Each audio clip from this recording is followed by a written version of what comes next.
got away from them both. Listen, Della. Did he get your name? Yeah, I had a card in my bag. Besides, my name slipped out in the excitement. They had me copped. Okay. You got one chance left, Della. One last chance. How? What last chance? Run back to Thorne at the Homicide Bureau. Turn myself in. I've got you off hot spots before. Oh, what if you have? I'm telling you for the last time, Della. Rush as fast as your legs will carry you to Inspector Thorne. Put on the act. Tell him you were scared and made the terrible mistake of running away. Oh, it sounds crazy to It's me. your only chance, Della. Your only chance. Oh, all right, I'll go. But if you're tricking me, Every second counts. Go.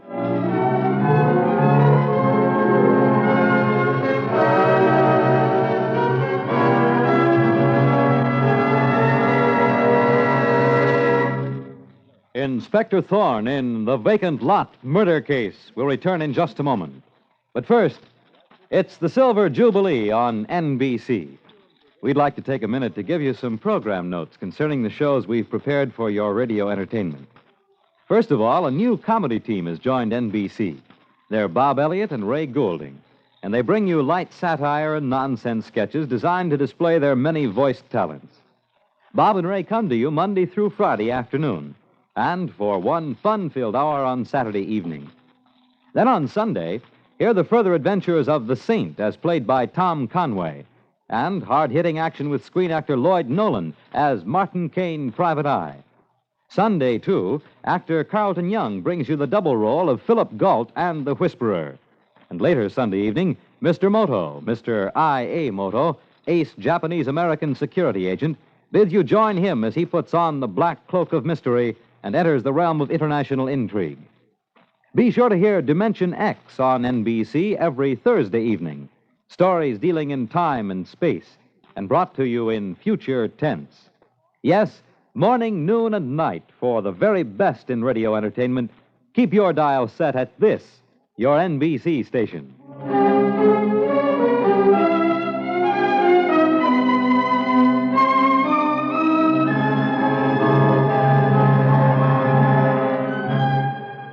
Now, back to Inspector Thorne and the Vacant Lot murder case.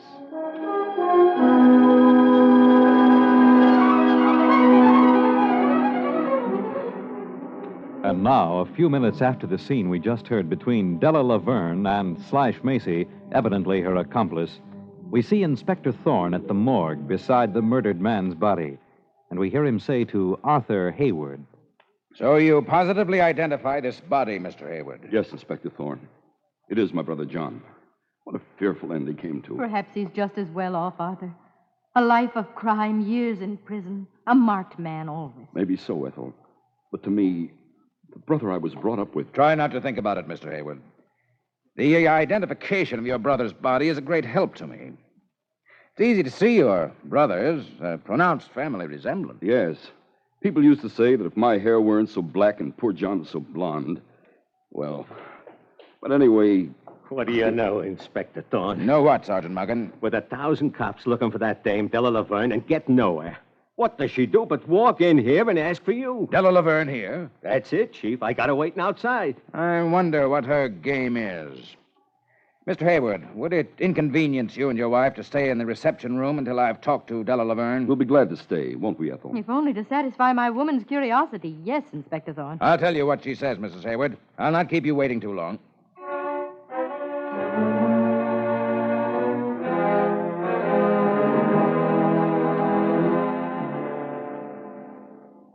Well, Della, I wish I were smart enough to know what your game is coming here.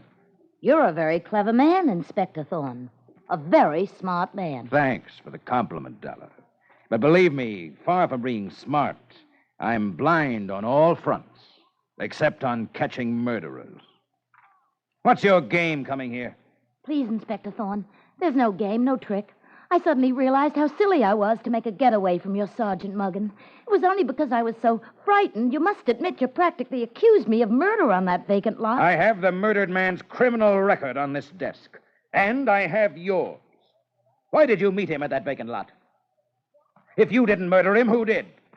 Why did you lie and say his name was Arthur Hayward when you knew very well it was his brother, John Hayward? I'm not hiding that I was at Crook or that I was in prison.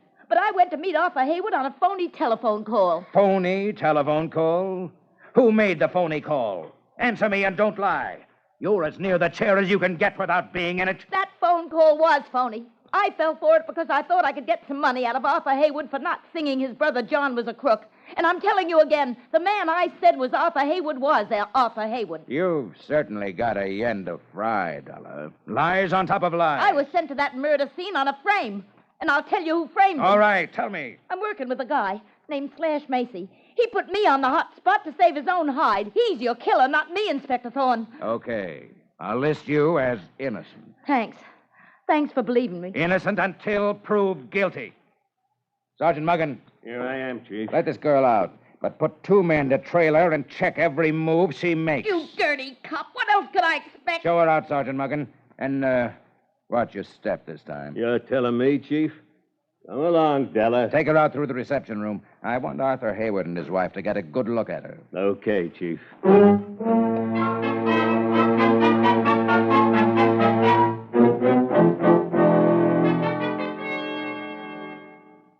Well, Mr. and Mrs. Haywood, was that woman Sergeant Muggan led through here the one you know as Della Laverne? It's the woman who tried to blackmail my husband. No question. She's the one, Inspector Thorne. Now, tell me something about that little place of yours in the country, Mr. Haywood. Do you own it or rent it? I own it now, but my brother John owned it originally. What did you do, buy it from him? Yes. John told me he wanted the money to pay lawyer's fees before he went on trial for the $500,000 robbery he was accused of. He said he was not guilty of any wrongdoing. He was my brother. I believed him. The records here show he was guilty. I asked about the cottage because of the $500,000 he stole, which was never found. What? Never recovered? No.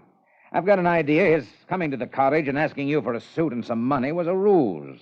Chances are his real object was to find the place empty and get the loot he may have hidden there. I don't see where he could have hidden it. But it might be a good thing for you to make a thorough search of the cottage and grounds, Inspector Thorne. I'll send a searching squad there at once, Mr. Haywood. Here's a road map to help them find it. The place is off the beaten track. Fine, thanks a lot. Well, I'll not need you any longer, Mr. and Mrs. Haywood. Good night. The same car that brought you is outside, ready to take you back. That's very thoughtful of you, Inspector Thorne. Well, let's get started, Ethel. Yes, I'm ready for bed. Good night, Inspector Thorne.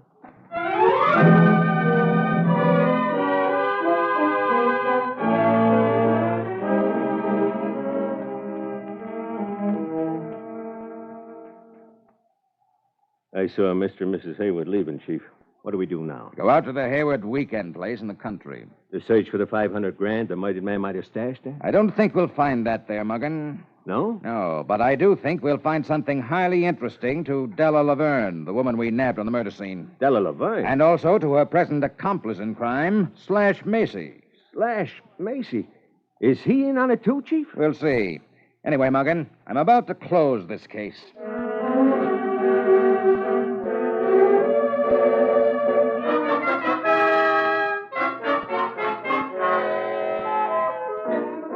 But is Inspector Thorne about to close the case as he said? For it is now the following morning, and we see him and Sergeant Muggan back in Inspector Thorne's office in the Homicide Bureau, and we hear Sergeant Muggan say, Well, Chief, it looks like we wasted a night searching the Haywoods' weekend cottage. What did we find? Nothing. I found this bottle, Muggan. It's the clue that will break this case. Huh?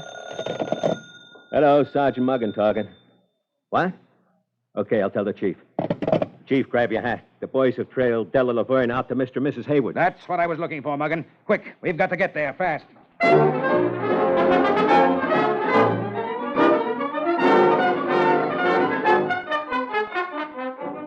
and now at the Hayward's house we hear this.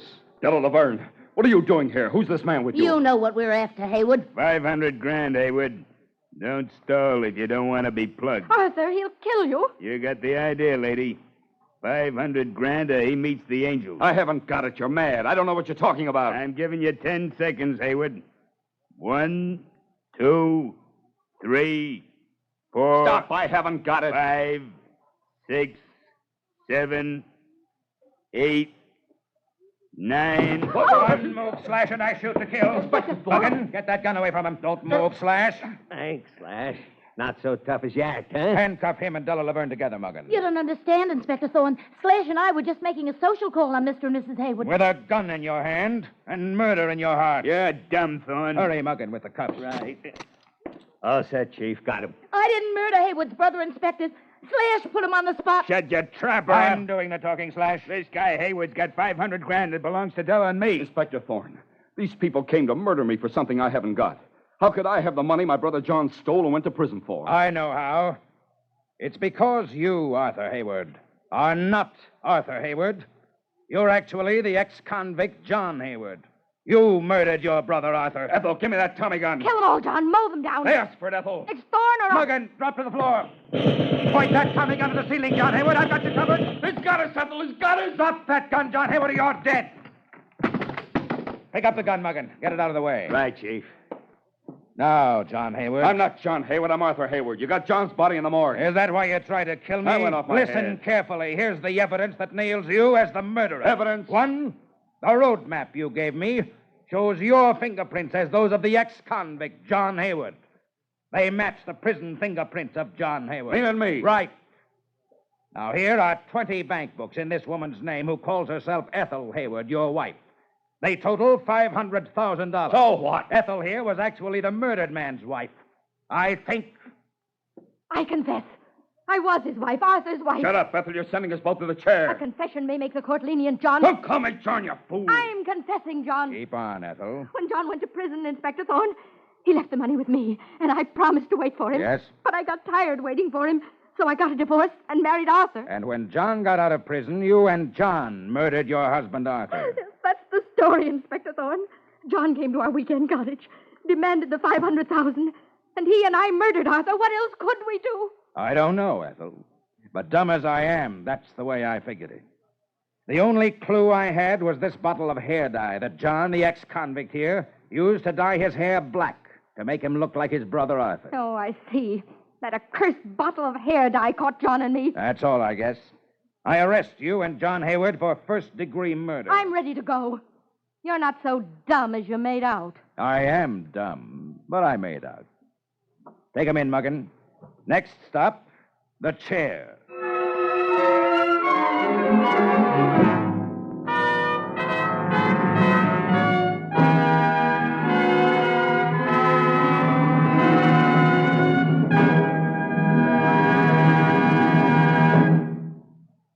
And so ends The Vacant Lot murder case.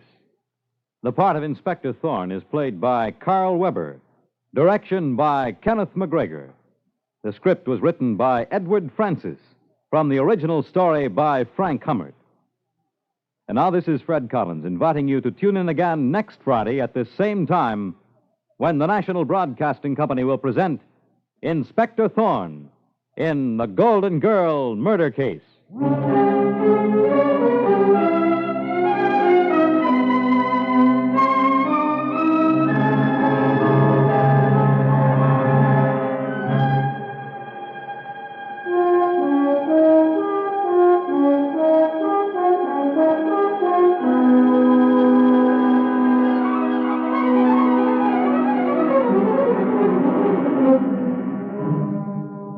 It's the Silver Jubilee on NBC.